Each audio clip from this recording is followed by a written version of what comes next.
વિસનગર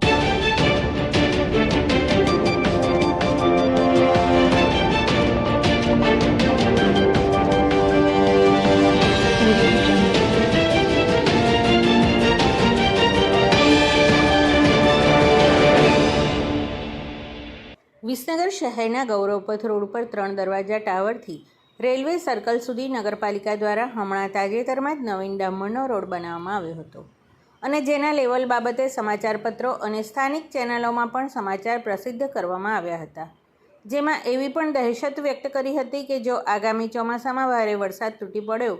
તો આ વિસ્તારમાં જળબંબાકાર જેવી સ્થિતિ સર્જાઈ શકે છે. પરંતુ હમણાં 4-5 દિવસ પહેલાં જ સામાન્ય વરસાદમાં જ CN કોમર્સ કોલેજ સામે આવેલી મેલડી માતાના મંદિર આગળ વરસાદના પાણી ભરાઈ ગયા હતા અને કૃષ્ણ સિનેમા સામે આવેલ પ્રકાશ ખમણની આખી લાઇનમાં પણ પાણીના બોળા ભરાઈ જતા વેપારીઓ અને ગ્રાહકો તથા રાહદારીઓ ભારે મુશ્કેલીમાં મુકાઈ ગયા હતા અને હવે જાણે વહીવટીતંત્રને બ્રહ્મજ્ઞાન થયું હોય કે પછી નરી આંખે પરિસ્થિતિ જોઈ હોય તેમ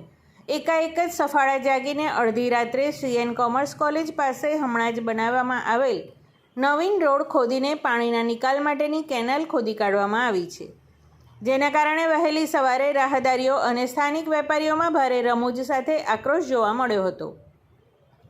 કે આવો તો કેવો વહીવટ ચાલે છે અને પાલિકાના હોશિયાર એન્જિનિયર કે પછી બુદ્ધિશાળી કોન્ટ્રાક્ટરને એટલી પણ ખબર નહોતી કે રોડનું લેવલ બરાબર નથી અને આ તો શહેરનો મુખ્ય જાહેર રોડ છે. અને આ બાબતે શહેરના જાગૃત સામાજિક કાર્યકર ગૌતમભાઈ કડિયાએ પણ સ્થળ ઉપર જાતે તપાસ કરીને આ રોડ બાબતે શંકા વ્યક્ત કરી હતી કે આ રોડ યોગ્ય રીતે બન્યો જ નથી અને આ બાબતે તેમણે સરકારશ્રીમાં લેખિતમાં રજૂઆત પણ કરી હતી.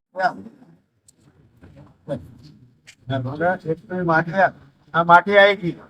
એને રોડ બેટરનો લંબાઈ જાડાઈ કેટલી ખબર નથી, આ જાડાઈ નહીં.